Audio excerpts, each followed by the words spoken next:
రోజు మన మధ్య ఎవరైనా ఉన్నారా? ప్రేమలో విఫలమైపోయాను, ప్రేమించి మోసపోయాను, ఎందుకు బ్రతకాలి అనే తలంపు నన్ను ఉక్కిరి బిక్కిరి చేస్తుంది. ఈరోజు ప్రేమలు మాయతో కూడినవి, మోసాలతో కూడినవి. నిజమైన ప్రేమలు ఉన్నాయంటారా?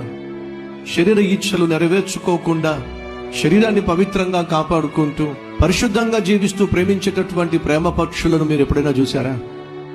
బహు అరుదుగా చూస్తారు. ప్రాముఖ్యంగా ఈ రోజుల్లో 2-3 బాయ్ ఫ్రెండ్స్ని మెయింటైన్ చేసే రోజుల్లో, 4-5 గర్ల్ ఫ్రెండ్స్ని మెయింటైన్ చేసే ఈ రోజుల్లో పవిత్రమైన ప్రేమలు ఉన్నాయంటారా? ఒకసారి ఆలోచించండి. నువ్వు కూడా పడినా సరే నీ ముఖం చూడనటువంటి వారి కూడా పడి ఎంతకాలం జీవిస్తావు? నేను ప్రాణంగా ప్రేమించి నీ కూడా పడుతున్న ప్రభు అయిన యేసుక్రీస్తుకు నీ జీవితాన్ని అప్పగిస్తే ఎంత అద్భుతం ఉంటుంది. ఈ దేవునికి, ఈ స్నేహితునికి మోసం చేయడం చేతగాదు.